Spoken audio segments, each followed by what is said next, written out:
আসসালামু আলাইকুম প্রিয় দর্শক। বাংলাদেশের রাজনীতিতে কিছু কিছু মুহূর্ত আসে যখন সিদ্ধান্ত চেয়ে নৈতিকতা বড় হয়ে দাঁড়ায়। আর আজকের আলোচনার ঠিক সেই জায়গাটাই। কয়েকদিন আগে জামাতে ইসলাম তাদের নির্বাচনী ইশতেহার প্রকাশ করেছেন ৪১ দফার। সেই ইশতেহারে আলাদা করে নজর কেড়েছে ২৬টি মূল অধিকার, বিশেষ করে প্রবাসী বাংলাদেশি আর দেশের বিশাল একটি অংশ যুব বেকার সমাজ জনগোষ্ঠীকে ঘিরে যে পরিকল্পনা নেওয়া হয়েছে, এই খবরটি দিয়েছেন জামাতের আমির ডক্টর শফিকুর রহমান সাহেব।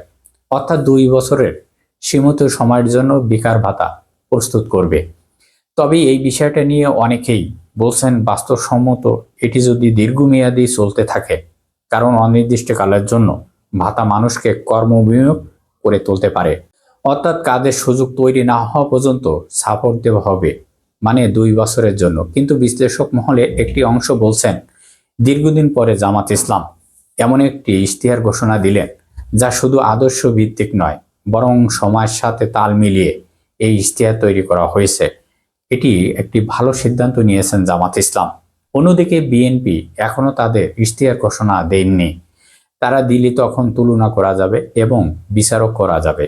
কিন্তু আজকের আলোচনার মূল বিষয় ইশতেহার না, আজকের কথাটি একটি বড় সতর্কবার্তা। তো যাই হোক, যদি কেউ জামাতের কেন্দ্রীয় পর্যায়ে এই ভিডিওটি দেখে থাকেন তাহলে বিষয়টি গুরুত্ব দিয়ে দেখবেন, কারণ রাজবাড়ী ২ এবং পাংশা বালিকান্দা এলাকায় নিয়ে যে গঠিত যে আসনটি জোটগত সিদ্ধান্ত অনুযায়ী প্রার্থী দেওয়া হয়েছে এনসিপি থেকে।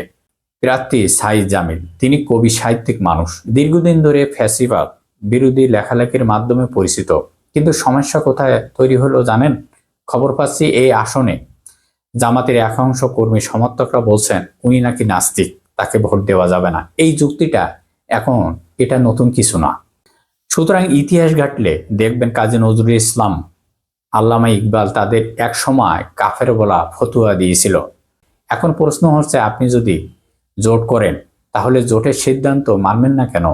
কেন্দ্র থেকে বলা হলো হারুন আর রশিদ বসে যাবেন, কিন্তু শোনা যাচ্ছে তিনি নাকি বিএনপির বিদ্রোহী প্রার্থী নাসরুল হক সাবুর সঙ্গে গোপন সমঝোতায় নির্বাচনে নামার প্রস্তুতি নিচ্ছেন। এটা যদি সত্যি হয়, এটা রাজনৈতিক আত্মঘাতী সিদ্ধান্ত ছাড়া আর কিছু না।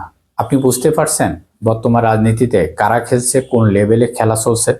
আজ যে আধুনিক নারী পুরুষ কিংবা নতুন প্রজন্ম, বিভিন্ন পোশাক, বিভিন্ন ভাষার মানুষ জামাতের পক্ষে কথা বলছে, এটি কি হঠাৎ করে হয়েছে নাকি এটা জামাতের একার অর্জন করেছে? না, এটা জোটের রাজনীতির ফলে হয়েছে। সুতরাং এই জোটকে দুর্বল করলে, বিশ্বাস ভঙ্গ করলে মুনাফেকের এই শব্দটা আর ষড়যন্ত্র করে লাগাতে হবে না।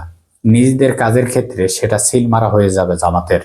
একই ঘটনা নরসিংদী ২ আসনেও সরোয়ার তুষারের বিষয়টা আপনারা ভালো করে জানেন।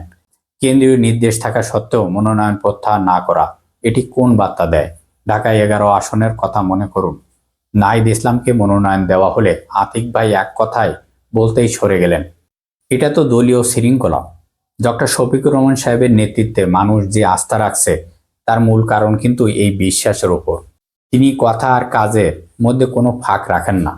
এখন যদি প্রমাণ হয় সাইদ জামিল কিংবা সরোয়ার তুষারের সাথে বিশ্বাসঘাতকতা করা হয়েছে, তাহলে সেই ক্ষতির মাসুল কিন্তু আপনাদের বহু বছর দিতে হতে পারে। বরং এই কথাগুলো ভাবুন আপনারা।